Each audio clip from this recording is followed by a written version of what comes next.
आज के वीडियो में हम लोग देखने वाले हैं रीजनिंग का एक मोस्ट इंपॉर्टेंट टॉपिक जो कि आपका होगा क्लॉक। तो बने रहिएगा क्लास के अंत तक। नमस्कार दोस्तों, एक बार फिर से आप सभी का बहुत बहुत स्वागत है आपके अपने परिवार मैथ्स वाटिका में। क्लास को शुरू करने से पहले हम आपको बता दें कि मैथ्स वाटिका एप्लीकेशन के ऊपर आपका अभी डिस्काउंट चल रहा है, जो कि आपका 6, 7 और 8 यह 3 दिन आपको मिलने वाला है छठ के अवसर पर। तो आप लोगों में से जिन लोगों ने भी अभी तक कोर्स नहीं खरीदा है, मैथ्स वाटिका 2.0 एप्लीकेशन को डाउनलोड करके या फिर इस वीडियो के डिस्क्रिप्शन में जो है इस एप्लीकेशन का लिंक मिल जाएगा, वहां से जाकर के कोर्स को परचेज कर सकते हैं। इस साल जो है वो आपका अंतिम बार यहाँ पे डिस्काउंट देखने को मिलेगा। जो लोग दीपावली वाले डिस्काउंट को मिस कर गए हैं वो लोग यहाँ पे लाभ उठा सकते हैं। आइए देखते हैं। क्लॉक एक बहुत ही इंपॉर्टेंट टॉपिक है और हमने पहले आपको एक सिलेबस दिया था कि रेलवे के लिए कौन कौन सा टॉपिक बहुत इंपॉर्टेंट रहने वाला है। उसमें से क्लॉक आपका एक बहुत ही महत्वपूर्ण टॉपिक है। और क्लॉक और कैलेंडर ऐसे टॉपिक है जो कि मैथमेटिक्स और रीजनिंग में कॉमन है। यानी मैथमेटिक्स में भी आपको क्लॉक, कैलेंडर और एज प्रॉब्लम पढ़ने होते हैं और रीजनिंग के अंदर भी पढ़ने होते हैं। तो बहुत इंपॉर्टेंट है, अच्छे से देखिएगा। एक एक कॉन्सेप्ट अच्छे से यहाँ पे हम आपको सिखाएंगे और क्लॉक का कुल मिला के 2 वीडियो आपका बनेगा, क्योंकि टोटल 6 टाइप के क्वेश्चंस जो है वो इस टॉपिक से पूछे जाते हैं। तो आज के क्लास में 3 टाइप हम लोग कंप्लीट करेंगे और फिर बाकी का 3 टाइप जो है उसको हम लोग देखने वाले हैं अगले क्लास में। आइए देखते हैं। सबसे पहले जो क्वेश्चंस आपके पूछे जाते हैं इसमें बनता है वह होता है प्रतिबिंब समय से। जैसे मान लीजिए कि कोई भी जो क्लॉक है, अगर उसको हम दर्पण में देखेंगे तो हमें कुछ और समय दिखेगा, जल में जब हम देखेंगे तो कुछ और समय हमें दिखेगा। तो सवाल यह पूछता है कि एक घड़ी में कोई भी समय दे देगा और आपसे पूछेगा कि दर्पण प्रतिबिंब समय क्या होगा। क्या पूछेगा? दर्पण प्रतिबिंब समय क्या होगा। यानी हम समय को आईने में देखे, दर्पण में देखे, मिरर में देखे तो हमें समय क्या दिखेगा। तो जब भी कभी आपसे दर्पण प्रतिबिंब समय पूछा जाएगा, बहुत ही ध्यान से समझिएगा। दर्पण प्रतिबिंब समय पूछा जाएगा तो जो समय दिया जाएगा ना, उसको आप 12 में से घटा लीजिएगा। जैसे आपसे पूछा जाए कि 8 बजे दर्पण प्रतिबिंब समय क्या होगा, तो 12 में से 8 घटाएंगे, कितना हो जाएगा? 4। 9 बजे दर्पण प्रतिबिंब समय क्या होगा, 12 में से 9 घटाएंगे, 3 हो जाएगा। 7 बजे दर्पण प्रतिबिंब समय क्या होगा, 12 में से 7 घटाएंगे, क्या हो जाएगा? 5 हो जाएगा। लेकिन अगर मान लीजिए क्वेश्चन जो है वह आवर और मिनट के फॉर्म में है, तो हम क्या करेंगे? 12 को आवर और मिनट के रूप में बदल लेंगे। तो 12 के लिए हम क्या लिख सकते हैं? 11:60 लिख सकते हैं। 11:60 का मतलब घड़ी में क्या होता है? 12 ही होता है। क्योंकि जैसे ही आप क्लॉक को गौर से देखिएगा, जो डिजिटल वाला क्लॉक होता है, 11:59 के बाद 60 नहीं होता है, 11:59 के बाद सीधे 12 हो जाता है। तो 11:60 लिखने का मतलब क्या है? 12। तो यहाँ पे हमें क्या करना है कि अगर कभी समय जो है वह घंटा और मिनट के रूप में दे दिया, तब यहाँ से आपको घटाने में दिक्कत हो सकती है। तो हम क्या करेंगे कि अगर समय घंटा और मिनट के रूप में दे दिया तो उस समय को 11:60 में से घटाएंगे।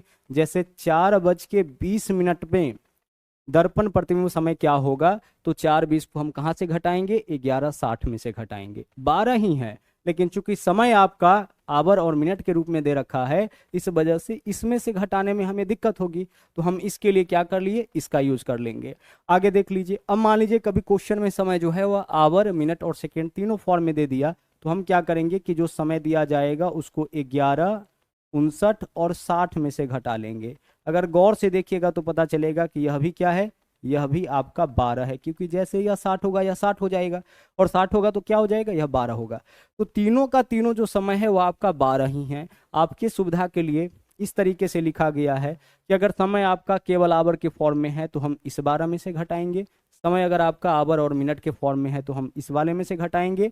और समय अगर आपका आवर, मिनट और सेकेंड के फॉर्म में दे रखा हो तो हम क्या करेंगे? 11, 59, 60 में से।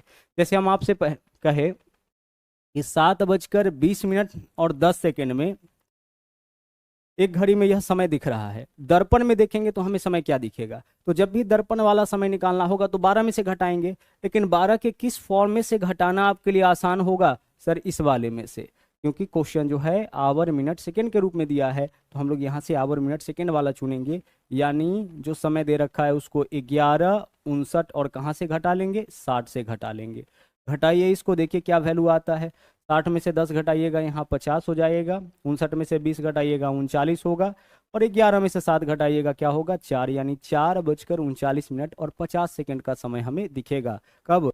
जब दर्पण में समय जब वास्तविक समय 7:20 और 10 सेकेंड हो, उस समय जब आप दर्पण में देखिएगा तब आपको यह वाला समय दिखेगा। तो आपने यहाँ से क्या सीखा है अभी कि जब भी कभी आपसे दर्पण प्रतिबिंब समय पूछा जाए तो आप क्या करोगे, दिए गए समय को 12 में से घटाएंगे।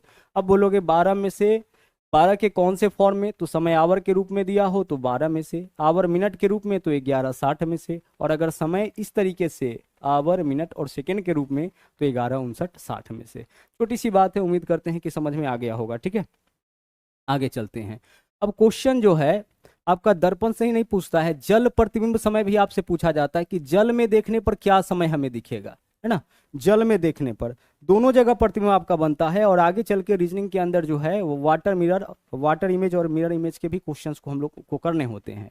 यानी इमेज जो है वो आपका दो जगह बनता है। तो दर्पण वाला आप देख लिए, दर्पण वाला समय पूछा जाएगा तो क्या करिएगा, 12 में से घटाइएगा। लेकिन अगर जल प्रतिबिंब समय पूछा जाए तो क्या करेंगे, तो जल प्रतिबिंब समय निकालने के लिए जो भी समय दिया जाएगा उसको 18:30 में से घटा लीजिएगा। कितना में से घटाइएगा, 18:30 में से घटाएंगे। ठीक है, जो भी समय दिया जाए, जैसे हम आपसे कहे कि 7:40 में बताइए जल प्रतिबिंब समय क्या होगा, तो जल वाला पूछा गया है ना, तो 18:30 में से 7:10 में बताइए जल प्रतिबिंब समय क्या होगा, तो जो समय दिया गया है उसको कहां से घटा लेंगे, 18:30 में से घटा लेंगे। घटाइए, 18 में से 7 घटाइएगा 11 हो जाएगा, और 30 में से 10 घटाइएगा कितना हो जाएगा, 20 हो जाएगा, यानी कि 11:20। अगर जल में समय हमें बताना होगा, वास्तविक समय 7:10 है, जल प्रतिबिंब समय क्या होगा, तो जो समय दिया गया है उसको कहाँ से घटाएंगे, 18:30 में से घटाएंगे। 18 में से 7 घटाइए 11, 30 में से 10 घटाइए कितना हो जाएगा, 20। लेकिन अगर जो मिनट का वैल्यू है, देख लीजिए यह वाला जो वैल्यू है अगर 30 से ज्यादा हो जाए तो यहाँ घटाने में दिक्कत हो जाती। जैसे आप देखे होंगे यहाँ पे 40 आया था तो उसको हम हटा दिए थे। तो अगर मिनट का वैल्यू 30 से ज्यादा आ जाए उस केस में हम क्या करेंगे कि जो समय दिया जाएगा उसको 17:90 में से घटाएंगे। आप बोलिएगा सर डाटा तो बदल दिए, बिल्कुल डाटा नहीं बदला गया है, यहाँ भी डाटा आपका क्या है, सेम है। आप 18:30 बोलिए 17:90 बोलिए, एक ही बात है। 17:90 है ना, 90 का मतलब इसमें से 60 हटाइएगा तो 1 घंटा 18 हो जाएगा, बचेगा कितना, 30। 90 मिनट का मतलब 1 घंटा 30 मिनट यानी 18:30, तो 18:30 को हम 17:90 भी लिख सकते हैं। अब 17:90 लिखने में फायदा हमें क्या मिलता है कि जैसे क्वेश्चन में रहे कि 7:40 हो रहा है तो जल में समय क्या दिखेगा। अब अगर 18:30 में से इसको घटाने का प्रयास करिएगा ना तो थोड़ा दिक्कत आपको हो सकता है, घटाने में थोड़ा दिक्कत होगा।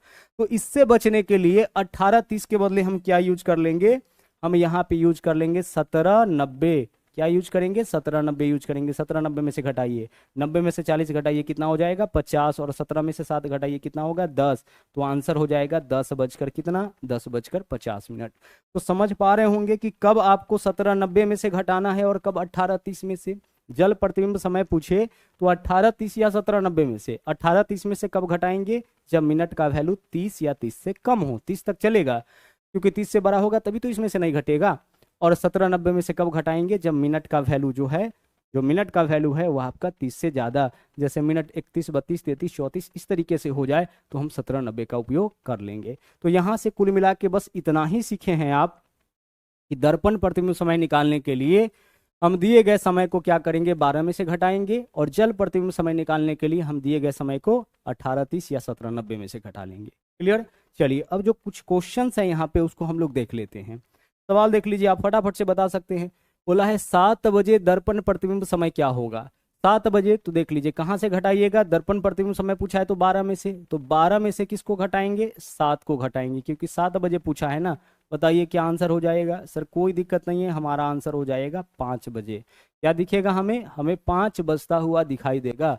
बोला है 7 बजे दर्पण प्रतिबिंब समय क्या होगा, आंसर क्या हो जाएगा 5, 8 बजे 4, 9 बजे 3, 10 बजे 2। क्लियर। चलिए आगे चलिए।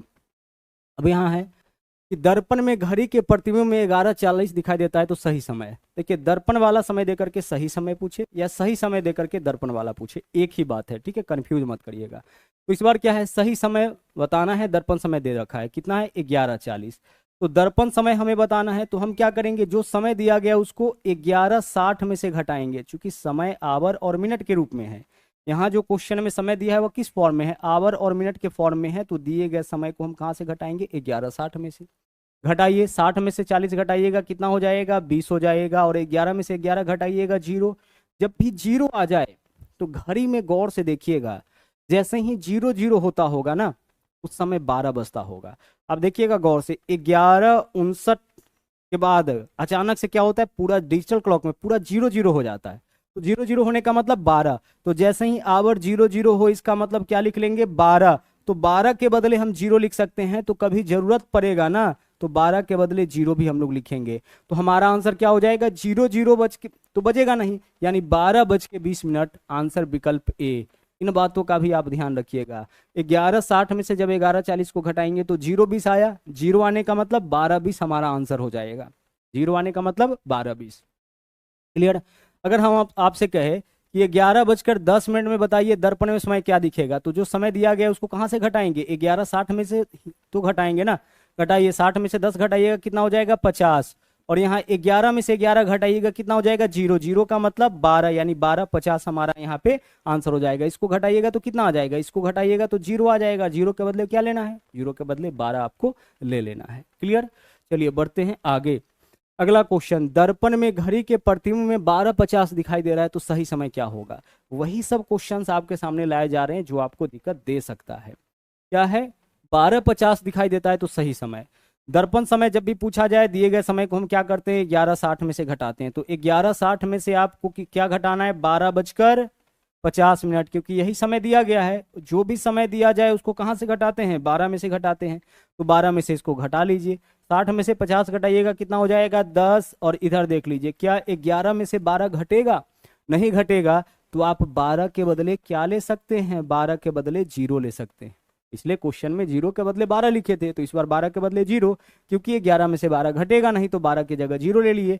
तो 11 में से 0 घटाएंगे क्या होगा, 11। तो 11:10 आपके क्वेश्चन का क्या होगा, सही आंसर होगा। आप चाहे तो इस चीज को ऐसे भी कर सकते हैं, अगर घटाने में दिक्कत हो तो 11:60 के बदले इसको 24 घंटा के क्लॉक में बदल दीजिए। 24 घंटा के क्लॉक में बदलिएगा तो 23:60 लिखिएगा ना, यही तो 24 घंटा हो गया, 24 बज गया। तो 23:60 में से 12:50 को घटा सकते हैं। तो 23:60 में से 12:50 को घटाइए, क्या आंसर आएगा सर, 11 बजकर यहाँ पे आ जाएगा 10 मिनट, वही आंसर आ रहा है। तो आप इसको 24 घंटे वाले क्लॉक में कन्वर्ट करके भी, जब 11 में से नहीं घटे तो 24 घंटे वाले क्लॉक में कन्वर्ट करके सोल्व कर सकते हैं, लेकिन ज़्यादा आसान यही है। 12 नहीं घट पा रहा है 11 में से, तो 12 के बदले हम 0 लिख दिए। अब 11 में से 0 घटाएंगे, 11 हो जाएगा। यहाँ घटाने के बाद 0 आ गया, इसका मतलब 0 आने का मतलब 12, तो हम 12 के बदले 0 और 0 के बदले 12 लिख सकते हैं। ठीक है। अब चलते हैं जल वाले में। अगला जो सवाल है वह क्या है, जल प्रतिबिंब समय हमें बताना है।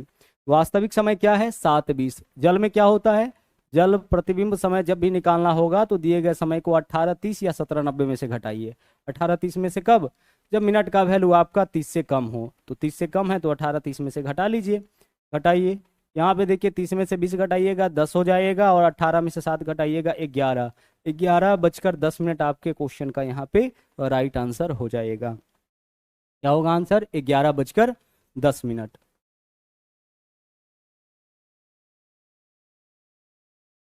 क्या करेंगे, दिए गए समय को 18:30 में से हम लोग घटा लेंगे। एक घड़ी में समय 8:40 है, तो जल प्रतिबिंब समय निकालना है, तो हम क्या करेंगे, दिए गए समय को 18:30 या 17:90, इस बार क्या करेंगे 17:90 में से घटाएंगे। क्यों, क्योंकि मिनट का वैल्यू 30 से ज़्यादा है। तो 17:90 में से आप 8:40 को घटा लीजिए। घटाइए, देखिए क्या वैल्यू आता है। 90 में से 40 घटाइएगा 50 हो जाएगा, और इधर 17 में से 8 घटाइएगा तो 9 8 17, 9:50। आंसर विकल्प बी हो जाएगा। जब भी मिनट का वैल्यू आपका 30 से ज़्यादा हो, जो समय दिया गया है उसको 17:90 में से घटा लीजिए। क्लियर। आगे चलिए, अगला सवाल, एक घड़ी में 5:10 है, जल प्रतिबिंब समय बताइए। 5:10 हो रहा है ना, तो हम कहाँ से घटाएंगे, 18:30 में से ही, क्योंकि मिनट का वैल्यू आपका 30 से कम है। तो 18:30 में से जो समय दिया है उसको घटाइए। 5 बजकर कितना है, 10 मिनट है। आइए घटाते हैं, 30 में से 10 घटाइएगा कितना हो जाएगा, 20, और 18 में से 5 घटाएंगे 13।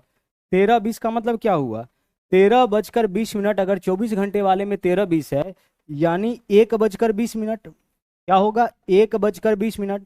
तो आपका आंसर 1:20 होगा। क्या ऑप्शन में कहीं 1:20 है, नहीं है। तो जरा ध्यान से हमारी बात को समझिएगा।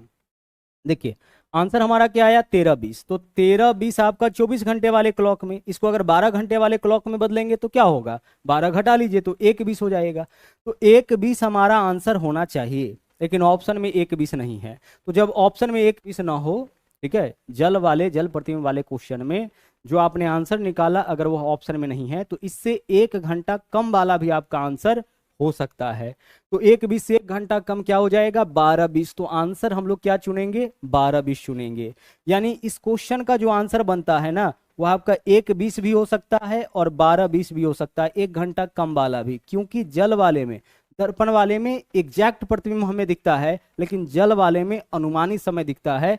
तो इस वजह से 1 20 और 12 20 दोनों हमारा आंसर होगा। ऑप्शन में 1 20 है तब तो ठीक है, नहीं है तो फिर हम क्या चुनेंगे, 12 20 चुनेंगे। यहां देख लीजिए, इस वाले क्वेश्चन का आंसर 9 50 भी होगा और 8 50 भी होगा। अगर ऑप्शन में 9 50 नहीं होता तो हम 8 50 भी अपना आंसर चुन लेते। यहाँ देखिए जल वाला क्वेश्चन है, 11 10 आया है। 11 10 अगर ऑप्शन में नहीं होता तो 10 बज के 10 मिनट भी हमारा आंसर हो सकता है। तो इस बात को भी अपने दिमाग में नोट कर लीजिएगा कि जल वाले क्वेश्चन में क्या होता है, अनुमानित आंसर निकलता है, इसलिए 1 घंटा कम वाला भी हमारा आंसर हो सकता है। तो 2 टाइप आपका यहाँ पे अच्छे से कंप्लीट हो चुका है। अब चलते हैं हम लोग एंगल वाले क्वेश्चन में। यहाँ पे क्या होगा कि समय दिया जाएगा और उसके बेसिस पर आपसे पूछा जाएगा कि कितने डिग्री का कोण बनेगा। जैसे मान लीजिए कि किसी घड़ी में 3 बजे हैं, तो 3 बजे क्या होगा, जो आवर वाला सुई होगा वह 12 पे होगा और मिनट वाला सुई कहाँ पे होगा, 3 पे होगा। 3 बजने के सिचुएशन में हमें घड़ी में ऐसे ही तो कांटा दिखेगा। तो 3 बजे देख लीजिए, यही पूछा जाता है कि दोनों सुई के बीच कितने डिग्री का कोण बनता है। अच्छा एक बात ध्यान रखिएगा, हमेशा क्या होता है कि दो सुइयों के बीच में 2 कोण बनता है, एक छोटा कोण और एक कोण इस तरफ से भी तो बनेगा, एक बड़ा कोण। और दोनों कोण को अगर मिला देंगे तो यह सर्किल बनाएगा, मतलब 360 डिग्री। तो बड़े ध्यान से इस बात को समझिएगा कि सेम टाइम में हमेशा 2 कोण बनता है, एक छोटा कोण एक बड़ा कोण। छोटा कोण का मान हमेशा 180 से कम आएगा और बड़े कोण का माप हमेशा 180 डिग्री से बड़ा आएगा। तो क्वेश्चन में छोटा कोण भी पूछा जाता है और बड़ा कोण भी आपका पूछा जाता है। यहाँ देखिए क्या बोला है, 4:52 में घंटे और मिनट की सुई के द्वारा बनाए गए 2 कोणों में से छोटा कोण का माप क्या होगा। और अगर क्वेश्चन में यह ना बोले कि छोटा कोण की बड़ा कोण, तो हम दोनों निकालेंगे, जो ऑप्शन में होगा वो हमारा आंसर हो जाएगा। तो 4:52, समय क्या दे रखा है क्वेश्चन में, 4:52। ध्यान से हमारी बात को समझिएगा, कैसे आप एंगल निकालिएगा। हमें क्या करना है, यहाँ पे एंगल बताना है कि कितने डिग्री का कोण आपका 4:52 में बनेगा। तो एक छोटा सा फॉर्मूला आप याद रखिए, फॉर्मूला क्या है, 60H। वैसे भी 1 घंटा में कितना मिनट होता है, 60। तो आपको लिखना है 60 गुना H माइनस 11 गुना M। 11 गुना M और बट्टा में रहेगा 2, यही आपके क्वेश्चन का आंसर हो जाएगा। 60H माइनस 11M बट्टा 2। H की जगह आवर वाला वैल्यू रखना है और M की जगह मिनट वाला वैल्यू रखना है। जैसे 4:52 में आप बताइए कि H का वैल्यू क्या हो जाएगा, H का वैल्यू आपका 4 हो जाएगा और M का वैल्यू क्या होगा, M का वैल्यू आपका यहाँ पे 52 हो जाएगा। क्लियर हो रहा होगा। जो आवर वाला वैल्यू है उसको H के जगह रखना है और जो मिनट वाला वैल्यू है उसको M के जगह रखना है, ठीक है। साथ ही साथ यहाँ आपको डिफरेंस निकालना है, यानी यह बड़ा होगा तो इसमें से इसको घटा देंगे और अगर इधर वाला बड़ा होगा तो इसमें से इसको घटा देंगे। और यहाँ 11 से गुना करना है, तो 11 से गुना करने का एक ट्रिक भी होता है, ध्यान रखिए। जैसे मान लीजिए 72 में गुना करना है 11 से, तो हम क्या करेंगे, गौर से देखिएगा। पहले अंक को वैसे ही लिखिए, बीच में इस दोनों को जोड़ लीजिए तो 7 और 2 9, और लास्ट वाला अंक को भी वैसे ही लिखिए। अगर हम आपसे कहे कि आप जो है 62 में गुना करके बताइए 11 से, तो 62 में 11 से गुना करना होगा तो पहला अंक सेम रहेगा, बीच में इस दोनों को जोड़ के लिखिए 6 और 2 8, अंतिम अंक आपका सेम रहेगा। क्लियर हो रहा है। तो 11 से गुना करने का यह ट्रिक है। और ट्रिक यहाँ पे क्यों बताए हैं, क्योंकि फॉर्मूला में 11 से मल्टीपल है ना, 11M है, तो हर बार 11 से गुना करना पड़ेगा और 11 से चूंकि हर बार गुना करना है इसलिए इसका ट्रिक भी हम लोग यहाँ पे जान लिए ताकि गुना करना आपके लिए आसान हो जाए। अब रखिए H की जगह क्या लीजिएगा, 4, तो 60 गुना 4, 6 चौके 24, 240 हो जाएगा, माइनस M के जगह 52, तो 52 गुने 11, 11 गुने 52, 5 7 2 होगा, 500 कितना हो जाएगा, 72। भाई जब आप गुना करिएगा 52 में 11 से, तो 5 2 अलग अलग बीच में जोड़ के लिखिए 572, और नीचे में क्या रहेगा, नीचे में रहेगा 2। क्या करना है आपको, बड़े में से छोटा को घटाना है, तो घटाइए, यह बड़ा है या छोटा है। 2 में से 0 घटाएंगे कितना हो जाएगा, 2 हो जाएगा। 7 में से 4 घटाएंगे कितना होगा, 3 होगा। और 5 में से 2 घटाएंगे कितना हो जाएगा, 3 होगा, 332 हो गया। 332 में यहाँ पे क्या करना है, 2 से भाग करना है, 2 से भाग कर लीजिए, 2 एकम 2 हो जाएगा। अब आपके पास 1 बचेगा 13, 2 छक्के 12, यहाँ पे एक बचा 2 छक्के 12 यानी 166 डिग्री आपके क्वेश्चन का आंसर हो जाएगा। क्या आंसर होगा? 166 डिग्री।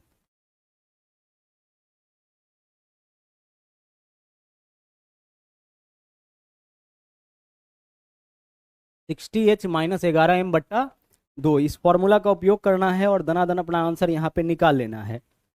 अच्छा देखिए, क्योंकि छोटा कोण पूछा है और इस कोण का माप जो 180 से कम आया है, मतलब छोटा ही कोण होगा, तो एक कोण आपका 166 डिग्री। मान लीजिए कि दूसरा एंगल इसमें निकालना होता तो हम क्या करते? तो जब भी सेकेंड एंगल निकालना हो, एक तो फॉर्मूला से आप निकाल लिए, दूसरा कोण निकालने के लिए हम क्या करेंगे?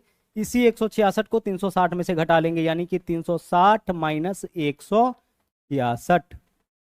ठीक है, 360 माइनस 166, तो 360 में से 160 घटाइएगा तो 200 बचेगा, 200 में से 6 घटा लेते हैं तो 194, यही तो होगा। तो 194 डिग्री दूसरा एंगल आपका निकल गया।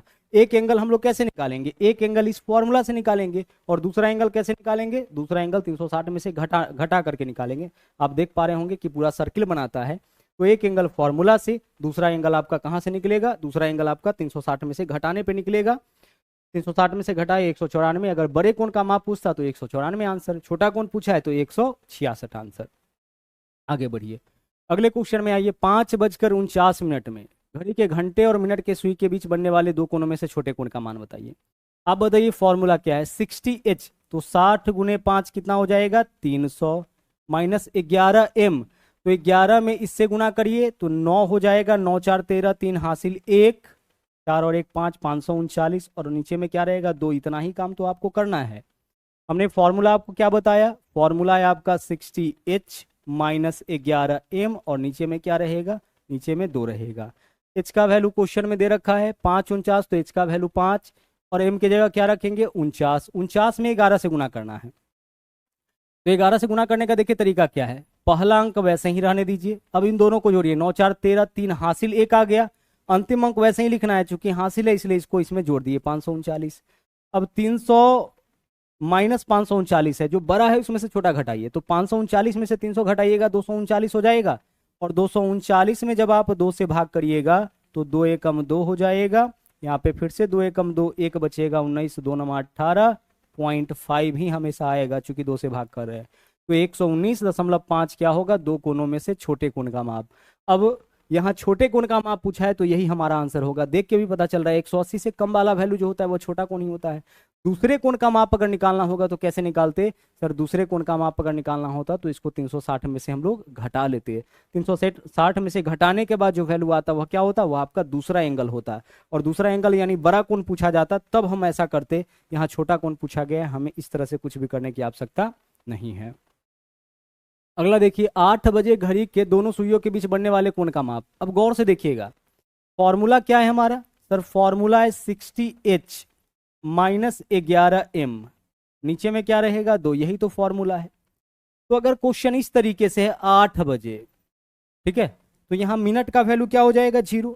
9 बजे तो मिनट का वैल्यू क्या होगा? 0। 10 बजे तो मिनट का वैल्यू क्या होगा? 0।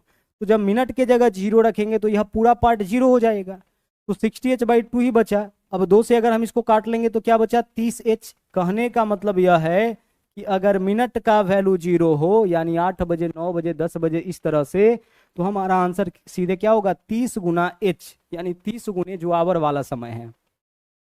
तो 30 गुने 8, 8 3 24, 240 हमारा आंसर होगा।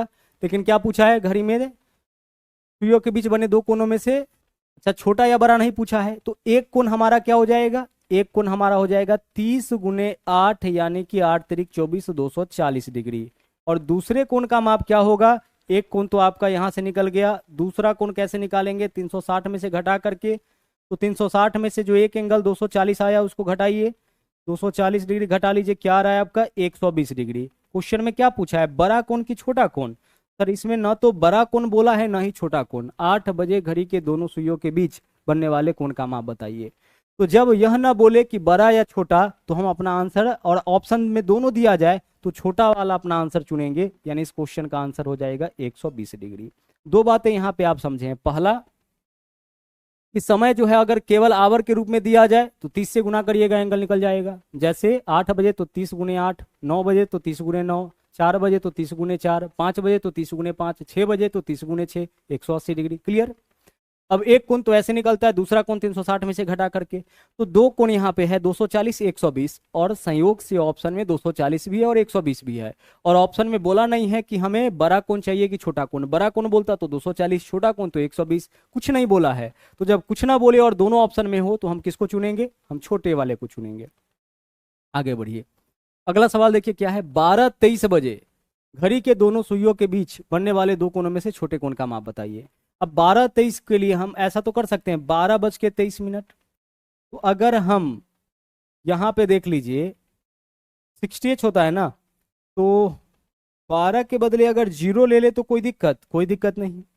तो अगर 12 के जगह जीरो लेते हैं तो 60 गुने 12 के जगह जीरो, तो यहाँ जीरो हो जाएगा। -11 गुने m यानी कि 253, 11 में 23 से गुना करेंगे, और नीचे में क्या रहेगा? 2 रहेगा। यानी हमें 253/2 ही करना है, और 253 में 2 से भाग कर लीजिए, देखिए क्या वैल्यू आता है। 2 एकम 2 आ जाएगा, 2 दूना 4 होगा, एक बचेगा 13, 2 छक्के 12, 126 दशमलव क्या होगा? 5 डिग्री। तो 126.5 डिग्री हमारा आंसर होगा। आप बोलोगे क्या हम यहाँ पे h के जगह 12 लेकर के इसको नहीं सोल्व कर सकते? बिल्कुल सोल्व कर सकते हैं। 12 लेकर के भी आपका आंसर उतना ही आएगा। तो 12 लेकर के भी आंसर हम लोग निकाल सकते हैं, और जीरो मान के भी इसका आंसर निकाल सकते हैं। आप बोलोगे अगर सर h के जगह 12 लीजिएगा तो 60 गुने 12 720 हो जाएगा ना। 12 छक्के 72, 720 -11 m का वैल्यू 253, और नीचे में क्या रहेगा? नीचे में आपका 2 रहेगा। घटाइए इसको, 10 में से 3 घटाएंगे कितना होगा? 7। यह आपका बचेगा 11, 11 में से 5 घटाएंगे तो 6 हो जाएगा, और यह बचा आपका 6, 6 में से 2 घटाएंगे 4, 467 होगा ना। 10 में से 3 तो 7, और 11 में से 5 तो 6, और 6 में से 2 तो 4, 467/2। 467/2 करेंगे कितना हो जाएगा? 2 दूना 4, 2 तिया 6, 2 तिया 6.5, 233.5। तो एक कोण यहाँ से निकला। अब एक कोण आपका यहाँ से निकला है, तो दूसरा कोण हम कैसे निकालेंगे? 360 में से घटा करके। तो 360 डिग्री में से आप घटा लीजिए 233 दशमलव कितना? 5 डिग्री। आप इसमें से 233 ही घटाइए, ठीक है। आप इस तरीके से घटा सकते हैं ना, 233 ही घटा लीजिए, या फिर 360 को ऐसे लिख दीजिए 360.00। इसमें से 233 दशमलव कितना घटाना है? 5। तो 5 जीरो कर लीजिए, दशमलव के बाद जीरो का कोई वैल्यू नहीं है। यहाँ पे जीरो, 10 में से 5 घटाएंगे 5 हो जाएगा। या आपका क्या बचेगा? 9, 9 में से 3 घटाएंगे 6 हो जाएगा। तो बचेगा आपका 5, 5 में से 3 घटाएंगे 2, और यह आपका क्या है? 3, 3 में से 2 घटाएंगे 1, यानी 1 और 2 अंक के बाद दशमलव, तो 126.50 डिग्री वही आया।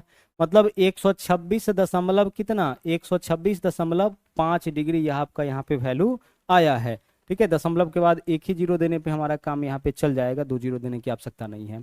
तो एक कोण इतना आया, दूसरा कोण इतना आया, मतलब 12 रखने पर भी हमारा आंसर आ रहा है। अब छोटा कोण का माप पूछा है तो यह वाला हमारा आंसर। तो आप देख पा रहे होंगे कि जब हम 12 रख रहे हैं तो कैलकुलेशन थोड़ा ज्यादा हो रहा है। तो 12 की जगह जीरो रखने में क्या दिक्कत है? जीरो की जगह 12, 12 की जगह जीरो हम लिख सकते हैं। तो यहाँ हम h का वैल्यू क्या ले लिए? जीरो। और जैसे ही h का वैल्यू जीरो लेंगे तो सिर्फ 11 गुने 23/2 करना होगा, और 11 गुने 23 कितना होगा? 253/2। 253/2 ही हमारा आंसर हो जाएगा। क्लियर?